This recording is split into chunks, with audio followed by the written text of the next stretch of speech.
अस्सलामु अलैकुम वरहमतुल्लाहि वबरकातुहू। This is Jameel Ahmed Khan YouTube channel and उम्मीद करता हूँ आप सभी लोग खैरियत से होंगे। मैं Allah bless you with health wealth and prosperity.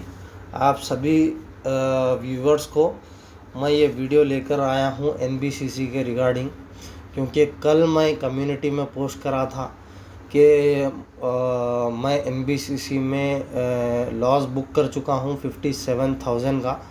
तो मैं आज आपको इसका रीज़न बताऊंगा क्यों मैंने बुक किया, और इसके ज़रिए से आपको भी एक लर्निंग देने की कोशिश करूंगा कि कब हमको निकलना है, कौन से भी स्टॉक में से कब हमको निकलना है और कब हम आगे रह सकते और जितना भी लॉस है उसको बेयर कर सकते।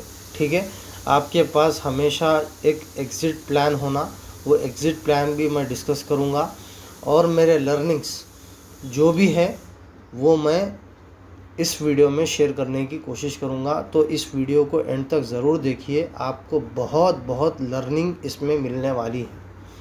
ठीक है, तो चलिए अब अपन अपनी वीडियो को शुरू करते हैं। कल अगर आप देखेंगे मैं कम्युनिटी पोस्ट में एक जो है लिंक डाला हूँ। वो लिंक बिज़नेस टुडे की लिंक है। बिज़नेस टुडे की लिंक में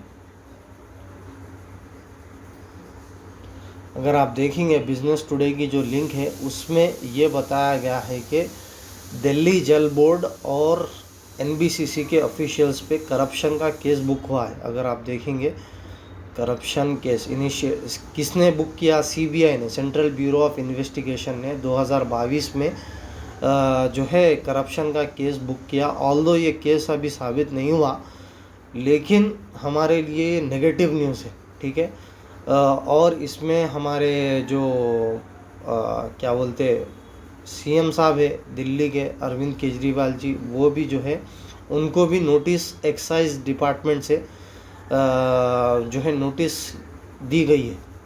तो जब कभी भी आपको ऐसी खबर देखने को मिलती है जहां पर एनबीसीसी के ऑफिशियल्स या जो स्टॉक में इन्वेस्ट कर रहे वो स्टॉक के जो ऑफिशियल्स है, जैसा कि चेयरमैन है, जैसा कि मैनेजिंग डायरेक्टर है, या बड़े लोग बड़े ओहदे पे जो लोग हैं, अगर वो लोगा घपला कर दिए या हेरा फेरी कर दिए, यहाँ पर 38 करोड़ की हेरा फेरी की गई है। ठीक है, इन एलिजिबल प्राइवेट कंपनी ने contract valued at 38 crore for the supply installation testing and commissioning of electromagnetic flow meters. ठीक है, तो यहाँ पर 38 करोड़ का फेवरेटिज़म, मतलब कि फेवरेटिज़म बताया गया।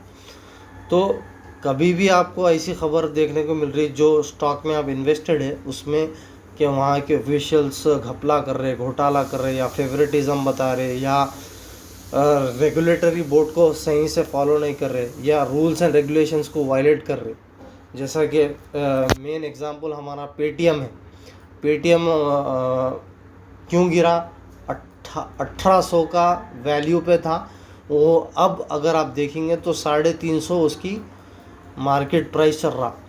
1800 से 350 कैसा गिरा वो? पता चला पीछे पेटीएम बैंक जो है आरबीआई के जो रूल्स एंड रेगुलेशंस है उसको सही से फॉलो नहीं कर रही थी, उसको बार बार वायलेट कर रही थी।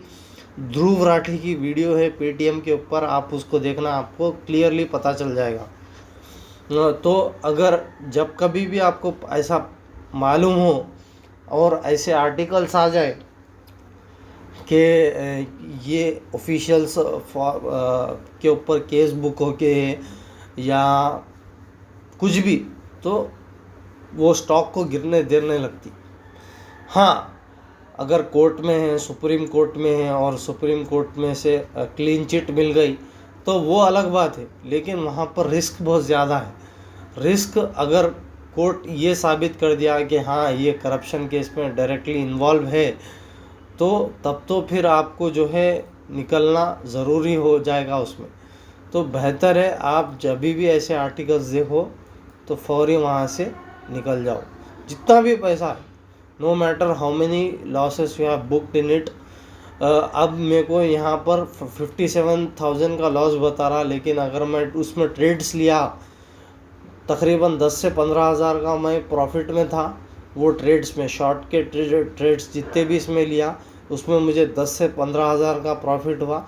तो ऑल टुगेदर अगर आप देखेंगे मैं 40,000 के लॉस में ही हूँ, सिर्फ और सिर्फ 40,000 के लॉस में ही हूँ। तो ये आपको समझना है कि कब आपको निकलना है, नंबर 1 थिंग, ठीक है। ये सबसे पहला रीज़न है। दूसरा रीज़न, अगर हम चार्ट पे चलते हैं, अगर आप चार्ट देखेंगे NBCC का, तो ये वाला जोन जो है 115 से लेकर 120 का जो सपोर्ट जोन था उसने इसको ब्रेक कर दिया। फिर 21 EM में भी ब्रेक हो गया, 55 EM में भी ब्रेक हो गया, और ये 100 EM में अगर आप देखेंगे 100 EM में, इसको मैं ज़रा गहरा कर दूं, ये 100 EM में की लाइन पे सपोर्ट ले रहा है।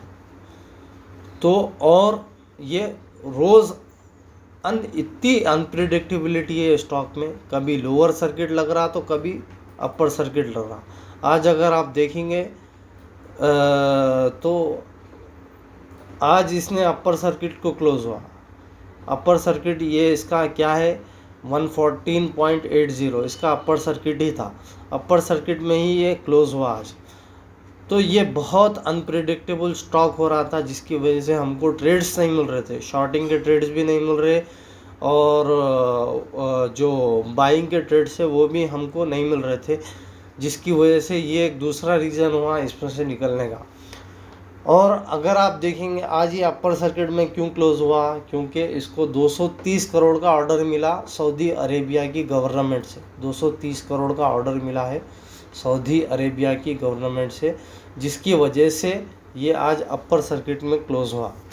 और इसकी वैल्यूएशन बहुत बढ़ चुकी थी, वैल्यूएशन इसकी बहुत बढ़ चुकी, जिसकी वजह से ये कंटिन्यूअस डाउन ट्रेंड में है, ठीक है। अगर ये ब्रेक हो जाता है 100 EM में, अगर ब्रेक हो जाता तो अगला जो सपोर्ट है वो 80 है, सीधा सीधा 80 का लेवल है। तो हमने तो पहले से ही प्लान करके रखा था कि 115 to 120 का लेवल जब भी ब्रेक हो जाएगा हम यहाँ से निकल जाएंगे। ऑल्दो हमने वेट किया, शायद ये अपर ट्रेंड में आता होगा, शायद ये रिकवरी मोड पे आता होगा, लेकिन ये नहीं आ रहा। और हमारी जो टाइम वैल्यू है वो खा रहा है। अगर आप देखेंगे मैंने ट्रेड लिया था 2 महीने पहले, इसमें इन्वेस्ट किया था, और अब होते हैं तकरीबन मार्च, तो 2 महीने से ये हमारी टाइम वैल्यू खा रहा है, बहुत अच्छे से टाइम वैल्यू खा रहा है। तो टाइम वैल्यू भी एक बहुत बड़ा इम्पॉर्टेंट पैरामीटर है जो आपको देखना है, क्योंकि time is also a money, क्योंकि टाइम जो है बहुत बहुत ज़रूरी है। तो ये हमारी टाइम वैल्यू को खा रहा था, ठीक है। तीसरी चीज़ अनप्रिडिक्टेबिलिटी। तो ये 3 रीज़न है, पहला है करप्शन केस, दूसरा है जो है हमारा जो सपोर्ट लेवल है वो ब्रेक हो गया, तीसरा है अनप्रिडिक्टेबिलिटी इन द स्टॉक। ये 3 मेन रीज़न्स है जिसकी वजह से हमने NBCC का लॉस बुक किया, ठीक है। तकरीबन 57,000 का जो लॉस है वो हमने यहाँ पर बुक किया, ठीक है। अब आते हैं लर्निंग पे। सबसे पहले अगर आप देखेंगे लर्निंग, पहले है मेरा इनडिसिप्लिनरी होना। इनडिसिप्लिनरी स्टॉक मार्केट में आपको पैसे कमाना है तो डिसिप्लिन का होना, टाइम पंक्चुअलिटी का होना बहुत ज़रूरी है। अगर आपके पास डिसिप्लिन नहीं है, टाइम पंक्चुअलिटी नहीं है, तो आप इसी तरह लॉसेस पे लॉसेस करोगे। ये महीने में तकरीबन मुझे 60,000 से ज़्यादा का लॉस हुआ है ये महीने में, सिर्फ और सिर्फ मार्च महीने की बात कर रहा हूँ मैं आपको। तो ये इसकी मेन वजह क्या है, डिसिप्लिन का नहीं होना। कभी मैं 11 बजे ट्रेड ले रहा हूँ तो कभी मैं 12 साढ़े 12 को ट्रेड ले रहा हूँ, पीछे सही एनालिसिस नहीं कर रहा हूँ, और क्या बोलते जो प्री मार्केट एनालिसिस है, जो मेरा पावर है, जो मेरी ताकत है, वो नहीं कर रहा हूँ, रिसर्च नहीं कर रहा हूँ, जिसकी वजह से इतना बड़ा नुकसान मुझे हुआ। यहाँ ये इतने रुपए मेरे लिए मायने नहीं करते। मैं इंशाल्लाह ताला ये अगले 1 या 2 महीने में ये रिकवर कर जाऊंगा, ये बड़ी बात नहीं है मेरे लिए। लेकिन मेरे लिए जो है डिसिप्लिन, टाइम पंक्चुअलिटी, वो नहीं, उसकी इम्पोर्टेंस नहीं रहने की वजह से इतना बड़ा नुकसान मेरे लिए हुआ। और सबसे बड़ी चीज़ ये एक्सेप्ट करना है। बहुत से लोग डिनाइल मोड में चल जाते हैं। डिनाइल मोड क्या है कि वो एक्सेप्ट नहीं करते अपनी गलतियों को, अपने गलतियों को जो है एक्सेप्ट नहीं करते। अगर आप अपने गलतियों को एक्सेप्ट नहीं करेंगे, अपने कोताहियों को एक्सेप्ट नहीं करेंगे, तो उसमें सुधार करने की गुंजाइश आप कैसा रखोगे। तो गुनाहों में भी जब आपके पास, अगर आपको किसी किस्म का गुनाह है आपके अंदर, तो सबसे पहला स्टेप है उसको कबूलना, उसको एक्सेप्ट करना कि हाँ मेरे अंदर ये गुनाह है, मेरे अंदर ये झूठ का गुनाह है, मेरे अंदर ये ग़ीबत का गुनाह है। उसके बाद उसकी अक्कासी अपन कर सकते। अगर आप डिनाइल मोड में हो, आप उसको एक्सेप्ट ही नहीं कर रहे, नहीं मैं झूठा हूँ नहीं, नहीं मैं ग़ीबत खोर हूँ नहीं, मैं चुगलखोर हूँ नहीं, तो कभी उसकी अक्कासी नहीं होती। और शैतान का सबसे बड़ा हरबा है कि वो आपको जो है इसमें रखता, डिनाइल मोड में रखता कि नहीं नहीं नहीं, तू तो अच्छा काम कर रहा, तू तो गुनाह कर ही नहीं सकता, तू तो जो है तेरे से गुनाह हो ही नहीं सकता। लेकिन हम इंसान हैं, हम बशर है और हमसे गुनाह होता है। तो सबसे पहला स्टेप है किसी गलती को सुधारना, या किसी गुनाह की अक्कासी करना, या गुनाह से तौबा करना, या गुनाह को जो है नेकियों में तब्दील करना। कि सबसे पहला उसको एक्सेप्ट करना, फिर तौबा करना, और ये अहद करना कि अब फ्यूचर में कभी भी मैं ये गुनाह को नहीं करूँगा। और ऐसे ऐसे स्टेप्स लेना जो उसके ऑपोजिट हो। जैसा कि झूठ है तो सच बोलना, हमेशा सच बोलना, ठीक है। तब जाके वो गुनाह की अक्कासी होती, तब जाके वो गलती का सुधार होता है। वरना हम गलती पे गलती ऐसा कर करके क्या बोलते पूरी ज़िंदगी इसमें चले जाती, ठीक है। ये पहली लर्निंग। दूसरी लर्निंग आपके लिए ये है कि not maintaining the proper risk to reward ratio. अब ये रिस्क टू रिवार्ड रेशियो क्या है? रिस्क टू रिवार्ड रेशियो का मतलब क्या है कि हर ट्रेड में कुछ ना कुछ आपके लिए रिस्क है और कुछ ना कुछ आपके लिए रिवार्ड है। रिवार्ड यानी कि आपको कितना मिलना है, रिस्क यानी कि कितना आप खोगे। अगर ये ट्रेड आपके ख़िलाफ़ जाता है, आप उसमें गलत साबित होते हो तो कितना आप खो गए, और अगर ये सही साबित होता है तो कितना आपको मिलेगा। तो इसको बोलते हैं रिस्क टू रिवार्ड। एक ट्रेड को पाने के लिए, एक ट्रेड को सक्सेसफुल बनाने के लिए आप कितना खोने के लिए तैयार हो, इसको बोलते हैं रिस्क टू रिवार्ड रेशियो। तो not maintaining the proper risk to reward ratio, ये एक सबसे बड़ी लर्निंग है। रिस्क टू रिवार्ड रेशियो एक बहुत अहम पैरामीटर है जो हमको जो है कंसिडरेशन में लाना है आपके ट्रेड्स में। इंशाल्लाह ताला अगले ट्रेड्स में हम प्रॉपर रिस्क को मेज़र करके, प्रॉपर रिवार्ड को मेज़र करके हम ट्रेड लेने की कोशिश करेंगे। हाँ, पहले हम रिस्क को मेज़र करेंगे, उसके बाद रिवार्ड को मेज़र करेंगे। अगर हमारे रिस्क टू रिवार्ड में आ रहा तभी हम ट्रेड को एग्जीक्यूट करेंगे, वरना हम ट्रेड को एग्जीक्यूट नहीं करेंगे। ये दूसरी लर्निंग। तीसरी लर्निंग की है रिसर्च।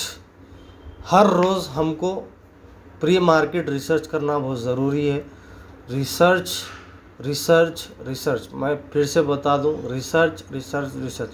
अगर आप रिसर्च उस दिन नहीं करें तो उस दिन आपका ट्रेड लेना ऐसा है, मैं बहुत हार्श वर्ड इस्तेमाल करूँगा यहाँ पर, कि जैसा कि हम लोग गैम्बल कर रहे हैं, जैसा कि just like we are doing gambling, और जुआ खेल रहे हैं हम लोग। तो उस दिन हम लोग प्रॉपर रिसर्च करेंगे, सुबह 8:30 को बैठकर प्री मार्केट एनालिसिस करके। एक दिन भी नागा, ऑल्दो मैं करता हूँ, हर रोज़ करता हूँ, लेकिन कभी कभी नागा हो जाता। अब से हम लोग एक दिन में नागा नहीं करेंगे।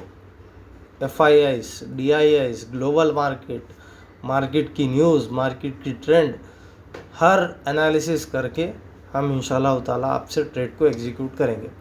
तो 3 लर्निंग से, पहली लर्निंग क्या है आपके डिसिप्लिन, दूसरी learning risk to reward ratio, तीसरी लर्निंग रिसर्च।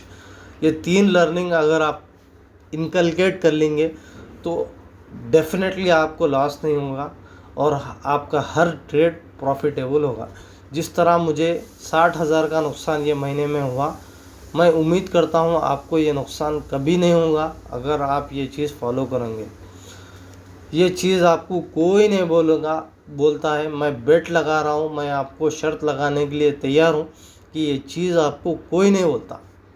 कितना भी आप अच्छा कर लो, आपको सिर्फ और सिर्फ हरियाली बताएंगे। स्टॉक मार्केट में सिर्फ और सिर्फ आपको अच्छी चीज़ें बताएंगे और जो डार्क साइड है, जो रियलिटी है, वो आपको कोई नहीं बताएगा। तो आपके लिए भाई है, तो आप मेरे लिए दुआ करना और ये रमज़ान का जो बाबरकत महीना चल रहा है उसमें आप मेरे लिए दुआ करना और मेरे लिए खुसूसी दुआएं करना। मैं भी आपके लिए दुआ करूँगा। और इसी के साथ साथ मैं लेता हूँ इजाज़त। अगर आपको ये वीडियो समझ में नहीं आई तो मेरी आपसे गुजारिश है, I apologise to watch this video again and again. 2 बार देखिए, 3 बार देखिए, 4 बार देखिए, नोट्स बनाइए। डेफिनेटली आपको ये वीडियो समझ में आ जाएगी। और मैं मिलता हूँ अगली वीडियो में। तब तक के लिए आपका भाई जमील अहमद खान साइनिंग ऑफ। अस्सलामु अलैकुम वरहमतुल्लाहि वबरकातुहू।